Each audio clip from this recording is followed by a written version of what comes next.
Assalamualaikum warahmatullahi wabarakatuh. Perkenalkan kami dari kelompok 10 ya, melanjutkan presentasi dari materi yang kemarin.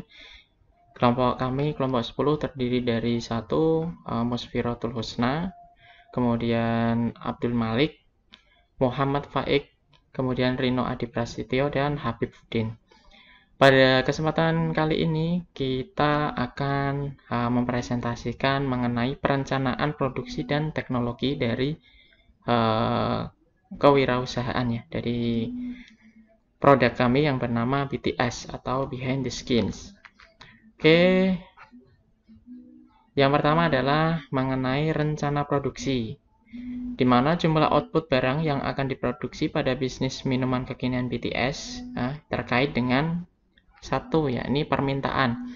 Sebelum usaha minuman kekinian BTS ini dibuka, semua pengurus usaha ini telah membuat perencanaan, mulai dari konsep produk, pengolahan, ruang servis, hingga membuat menu minuman kekinian yang akan menjadi favorit dari pembeli.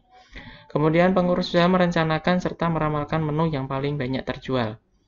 Jumlah menu yang akan diproduksi oleh BTS sendiri tergantung kepada jumlah permintaan. Jika permintaan sedikit, maka jumlah produksi akan menyesuaikan dengan permintaan tersebut.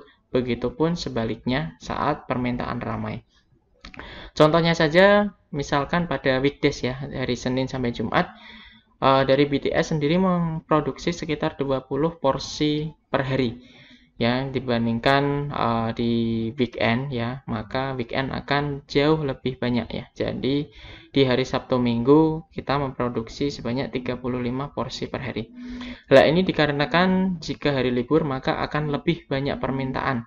Seiring dengan berjalannya waktu, usaha minuman kekinian BTS ini akan sering berganti menu agar pembeli tidak merasa jenuh dan bosan dengan menu yang sudah ada. Kemudian faktor yang kedua adalah kapasitas mesin. Kapasitas mesin merupakan faktor yang menentukan jumlah produksi dari menu yang dijual. Semakin cepat mesin bekerja, maka akan semakin banyak menu yang akan diproduksi, sehingga pembeli tidak menunggu terlalu lama, atau bahkan malah tidak terlayani. Seperti itu. Kemudian yang ketiga adalah faktor suplai bahan baku. Pengadaan bahan baku dilakukan setiap hari. Adapun proses pengadaan bakunya adalah bagian penanggung jawab bahan baku, membuat laporan tentang bahan apa saja yang harus dibeli serta dengan jumlahnya. Sistem pembelian bahan baku dilakukan setiap hari agar tetap menjaga kualitas bahan tetap baik dan tidak terlalu banyak. Sistem pembelanjaan menggunakan sistem secara langsung. Pembeli bahan-bahan minuman kekinian BTS dibeli di pasar maupun di minimarket. Kemudian bahan baku utama yang diperlukan adalah berbagai jenis varian bubuk ekstrak rasa, kemudian boba, kemudian teh dan juga buah-buahan serta kentang dan juga pisang dan juga aneka susu kental manis. Semua bahan baku untuk minuman yang dipilih adalah berkualitas tinggi dalam arti tidak kadaluarsa. Kemudian modal kerja. Modal kerja merupakan hal yang paling utama dalam sebuah usaha. Jika permintaan banyak, akan tetapi modal sedikit atau tidak mencukupi, maka permintaan terhadap produk tersebut akan tidak terpenuhi. Kemudian peraturan pemerintah dan ketentuan teknis lainnya yang juga berperan dalam perencanaan jumlah produksi. Kemudian yang kedua adalah tenaga teknis. Yakni perencanaan yang kedua adalah tenaga teknis. Tenaga kerja yang dibutuhkan dalam tahap awal usaha ini adalah sebanyak 5 orang atau pemilik usaha.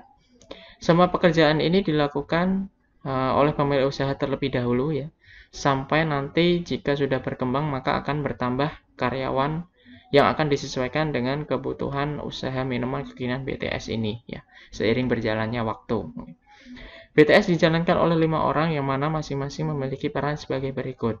Yang pertama, penanggung jawab bahan baku adalah Musfiratul Husna, kemudian penanggung jawab produksi adalah Habib Udin, penanggung jawab promosi adalah Abdul Malik, kemudian penanggung jawab pemasaran adalah Muhammad Faik, kemudian penanggung jawab keuangan adalah Rino Adi Prasetya. Sekian presentasi dari saya, Abdul Malik. Selanjutnya akan dijelaskan oleh rekan kami. Terima kasih. Wassalamualaikum warahmatullahi wabarakatuh. Selanjutnya nomor 3, perencanaan teknologi produk yang unik. harga terjangkau, dan pelayanan yang maksimal didukung dengan pemasaran melalui perencanaan teknologi digital marketing. Platform unggulan kami yaitu ada Instagram, Facebook, disertai website resmi BTS. Pada masing-masing platform terdapat review pelanggan untuk meyakinkan pelanggan baru sebelum bertransaksi. Selanjutnya untuk bahan baku. Bahan baku yang kita gunakan itu melihat dari customer, bahan baku kita pasti memilih yang berkualitas. Karena dengan bahan baku yang berkualitas, maka standar dari kualitas produk kita akan juga berkualitas. Beberapa aspek yang kita pertimbangkan adalah yang pertama, dari kualitas bahan baku. Dari kualitas bahan baku ada harus memenuhi standar yang ditetapkan. Kedua adalah ketersediaan dari bahan baku itu sendiri, karena untuk memastikan produksi dari BTS ini tetap berjalan sebagaimana mestinya, ketersediaan bahan baku itu juga sangat penting. Dan harga untuk bahan baku. Harga bahan baku, walaupun kita mencari produk yang berkualitas, kita juga mem, mem, mempertimbangkan harga dari bahan baku. Jadi kita benar-benar selektif dalam pemilihan bahan baku tersebut. Dan terakhir yaitu keamanan dari bahan baku. Untuk bisa sampai ke tangan konsumen, kita harus memastikan apa yang kita masukkan dalam uh, produk kami itu aman untuk dikonsumsi.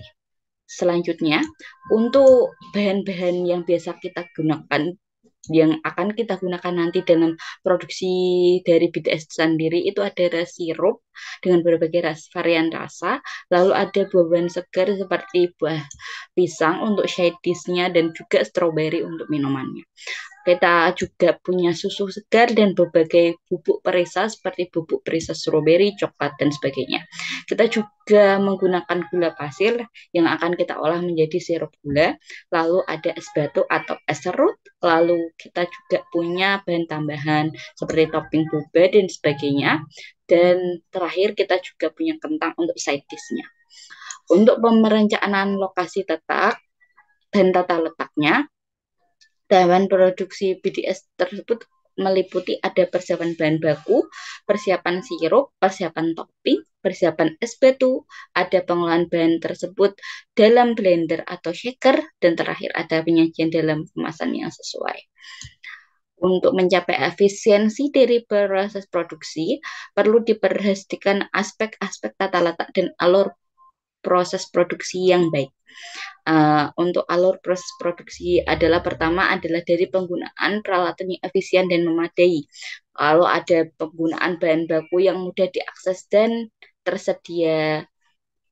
Dan ketiga adalah pengaturan tata letak yang memperhatikan kebutuhan produksi, ketersediaan ruang, dan faktor keselamatan kerja. Dan terakhir adalah pengaturan alur proses produksi yang logis dan mudah dipahami oleh pekerja atau seller. Selanjutnya adalah proses produksi. Untuk proses produksi dari kita persiapan sampai dengan masuk ke tangan konsumen atau berada di tangan konsumen, pertama kita adalah tentu saja pemesanan oleh customer. Itu tergantung untuk waktunya tergantung kapan customer melakukan pemesanan. Lalu di sini customer akan memilih menu yang menurut beliau itu mereka inginkan, baik itu side dish maupun minumannya. Selanjutnya adalah persiapan bahan-bahan. Kita memberikan waktu sekitar 5-10 menit. Itu dilakukan sebelum customer melakukan persiapan, karena penyiapan seperti sirup, gula, dan sebagainya itu dilakukan sebelum customer datang. Selanjutnya adalah penyaluran bahan-bahan itu dilakukan dalam waktu 2-3 menit sekitar segitu. Di sana barista atau seller akan mencampurkan bahan-bahan yang sesuai yang akan dipesan oleh customer. Selanjutnya adalah proses blending, itu membutuhkan waktu 1-2 menit.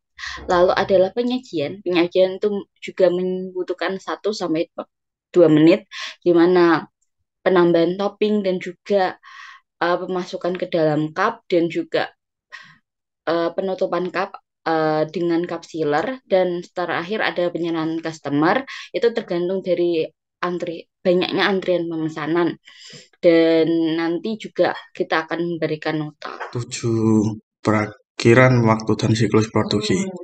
Perakhiran waktu dan siklus produksi minuman kekinian tergantung pada berbagai faktor, seperti jenis minuman yang diproduksi, jumlah produksi, peralatan yang digunakan, serta keahlian dan pengalaman tim produksi.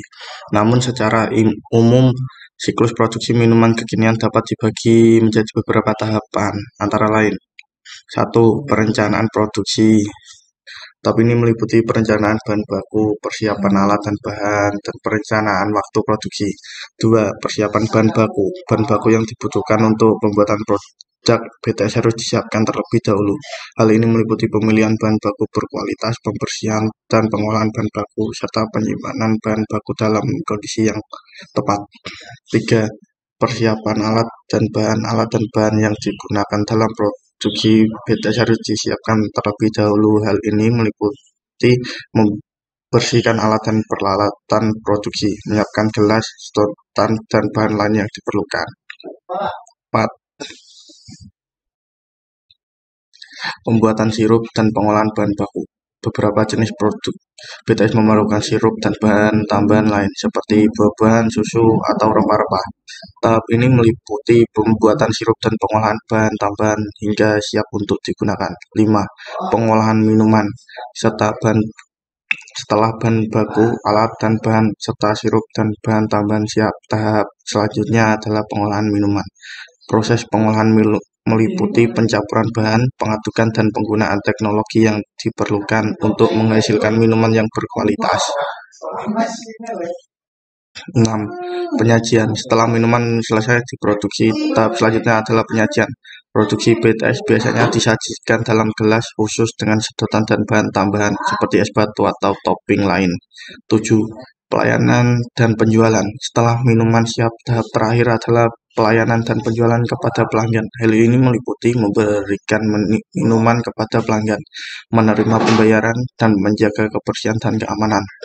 Secara umum, perakhiran waktu produksi BTS tergantung pada jumlah produksi dan kompleksitas proses produksi. Produksi produk BTS yang sederhana dapat memakan waktu kurang dari 5 menit, sedangkan produksi yang lebih kompleks dapat memakan waktu lebih dari 10 menit. Sedangkan untuk siklus produksi dapat bervariasi antara 1-2 jam, tergantung pada jumlah produksi dan kompleksitas proses produksi. Selanjutnya, 8 indikator teknis. Produksi BTS nantinya direncanakan bisa terus berkembang melihat dari prospek pasar yang tinggi. Maka dari itu, secara bertahap pendaftaran standar mutu dengan memperoleh sertifikat halal dan sertifikat BPOM. Sertifikat halal menjadi penting bagi konsumen muslim, sedangkan sertifikat BPOM menunjukkan bahwa produk tersebut telah lulus uji dan aman untuk dikonsumsi. Selain itu, produsen minuman BTS juga dapat mengikuti standar mutu internasional seperti ISO 9001 untuk memastikan bahwa proses produksi dilakukan dengan standar yang baik dan terkontrol. Assalamualaikum warahmatullahi wabarakatuh.